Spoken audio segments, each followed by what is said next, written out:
இருந்தால் அந்த மாநிலத்திற்கு எவ்வளவு நல்லது கிடைக்கும் என்பதை மகாராஷ்டிரா நிரூபித்திருக்கிறது.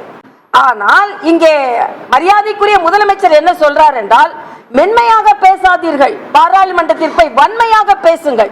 பேசிக்கிட்டே இருக்க வேண்டியதான், நீங்க ஒன்னும் நீங்க செய்ய முடியாது. இதைத்தான் நான் சொல்றேன். அதாவது இங்க 40 பேர் போய் பேசிக்கிட்டே இருக்க வேண்டியது, கத்திக்கிட்டே இருக்கலாம், நீங்க வேற எதுவும் சாதிக்க முடியாது. இங்கே முதலில் இருந்தே முதலமைச்சர் ஒரு மோதல் போக்கை கொண்டு வர வேண்டும் என்று நினைக்கிறார். அந்த மோதல் போக்கு தமிழகத்திற்கு எந்த விதத்திலும் பலன் தராது.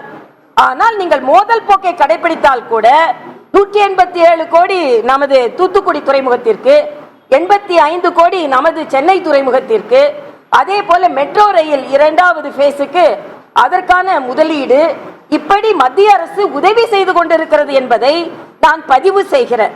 ஆனா முதலமைச்சர் எப்பொழுதுமே நீங்க வன்மையா பேசுங்க, நீங்க இத மாதிரி சண்டை போட்டு கொண்டிருங்க, இப்படி சொல்வதை மக்கள் புரிந்து கொண்டு, அது மட்டும் இல்ல, இன்னைக்கு மருத்துவமனைக்குள்ள கத்தி குத்து, பள்ளிக்குள்ள கத்தி குத்து, வழக்காடு மன்ற வளாகத்துக்குள்ள கத்தி குத்து, ஆக எங்க கத்தி குத்து நடக்குமோன்னு நம்ம தமிழகத்துல பயந்து கொண்டிருக்கின்ற ஒரு சூழ்நிலையினால் 2026 நிச்சயமாக ஆட்சி மாற்றம் ஏற்படும். அதில் பாரதிய ஜனதா கட்சி அதற்கு காரணமாக இருக்கும் என்பதை வலிமையாக பதிவு செய்கிறேன். மக்கள் இந்த அச்சத்தில் வாழ வேண்டி இருக்கிறது.